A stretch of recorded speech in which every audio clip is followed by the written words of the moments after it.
The World Trade Organization, or WTO, stands as a beacon of order in the complex world of international trade. Founded in 1995, it emerged from the General Agreement on Tariffs and Trade, known as GATT. The WTO's primary mission is to ensure that trade flows smoothly, predictably, and freely. It serves as both a forum for trade negotiations and a set of rules for global commerce. At its core, the WTO operates on a few fundamental principles. These include non-discrimination between trading partners, the gradual opening of markets through negotiation, and the commitment to transparent and predictable policies. The organization also provides a framework for settling disputes between nations. This helps to prevent trade conflicts from escalating into full-blown economic or diplomatic crises. The WTO's influence extends far beyond its 164 member countries. It shapes the rules of trade for the entire world. From the clothes we wear to the food we eat, the WTO's decisions impact our daily lives. In a recent statement that sent shockwaves through the global economic community, the WTO chief issued a stark warning. The world is on the brink of a global trade crisis. This isn't just another economic forecast, it's a red alert from one of the most informed sources in international commerce. The chief's words carry the weight of an organization that oversees trillions of dollars in global trade. When the WTO chief speaks in such urgent terms, it's a sign that the situation is truly dire. To truly understand the gravity of the WTO chief's warning, we must look back at the historical context of global trade. Trade between nations is not a modern phenomenon. It has been a driving force of human civilization for millennia.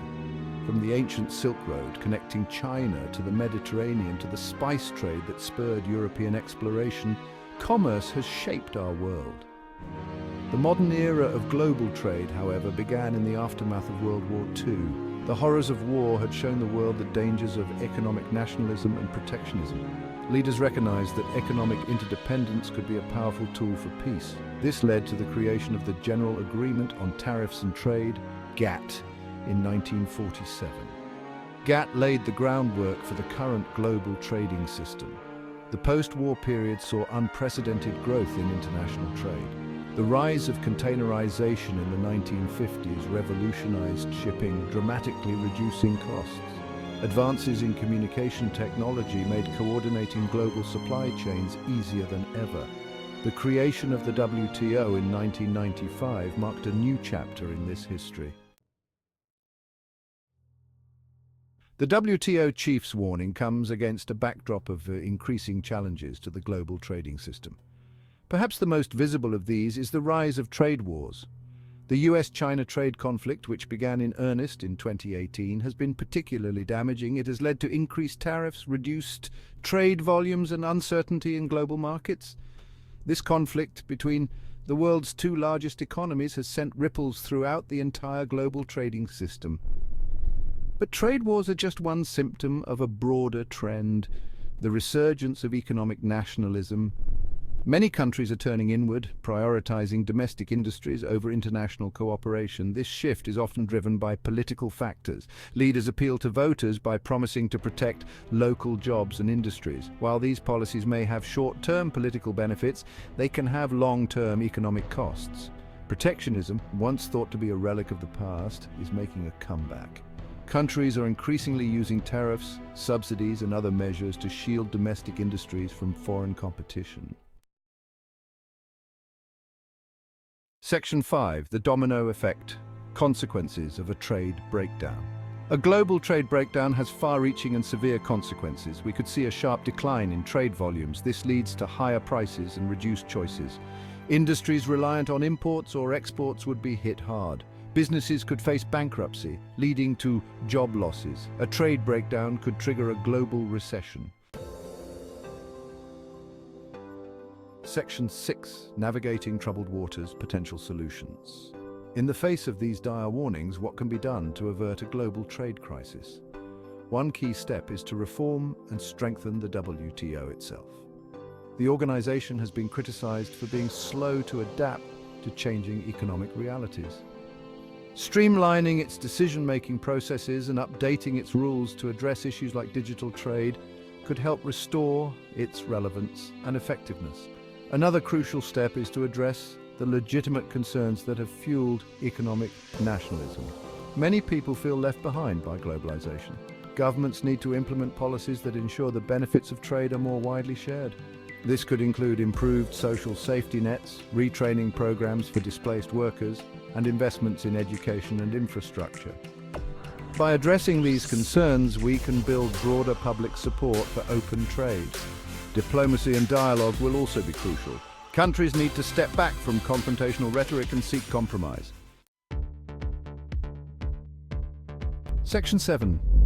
Technology's role in reshaping global trade.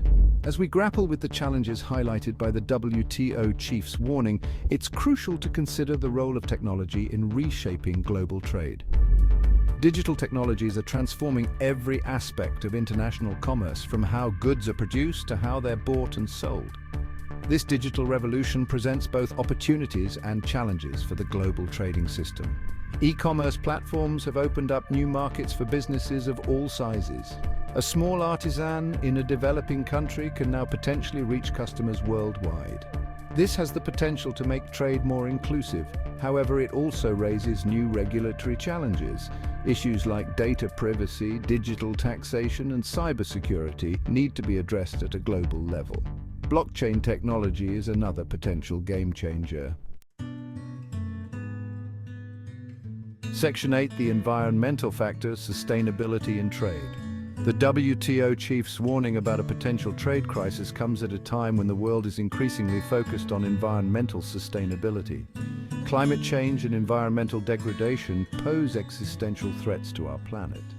Any solutions to the trade crisis must take these environmental concerns into account. Trade and the environment have a complex relationship.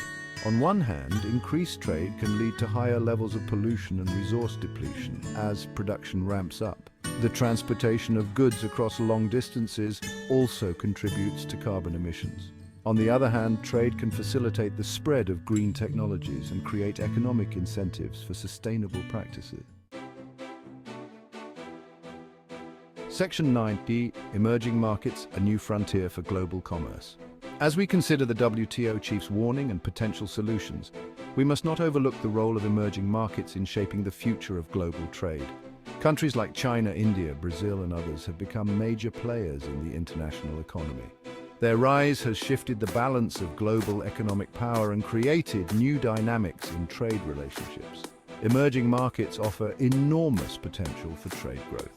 They have large young populations and rapidly growing middle classes, creating new consumer markets. Many are also becoming important sources of innovation, particularly in areas like mobile technology and renewable energy. Integrating these markets more fully into the global trading system could help offset some of the negative trends the WTO chief has warned about. However, the rise of emerging markets also presents challenges.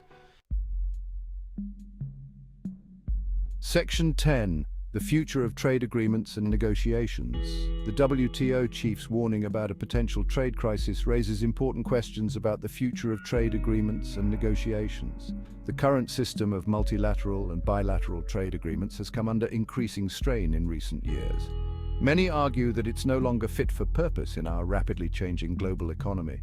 One trend we're seeing is a move towards more flexible, issue-specific agreements rather than comprehensive trade deals. For example, countries might negotiate agreements focused specifically on digital trade or green technology. This approach allows for more targeted and potentially faster negotiations. It also reflects the increasing complexity of global trade, where traditional concepts of import and export don't always apply. Another important development is the growing inclusion of non-trade issues in trade agreements. Section 11, a call for global cooperation averting the crisis. The WTO chief's warning serves as a clarion call for renewed global cooperation on trade issues. The challenges we face, from rising protectionism to the complexities of digital trade, cannot be solved by any one country acting alone. They require coordinated action on a global scale. This cooperation must start with a recommitment to the basic principles of free and fair trade. Countries need to resist the temptation of short-term protectionist measures and instead focus on the long-term benefits of open markets. This doesn't mean ignoring legitimate concerns about job losses or unfair competition. Rather, it means addressing these issues through negotiation and compromise rather than unilateral action. We also need to strengthen international institutions like the WTO.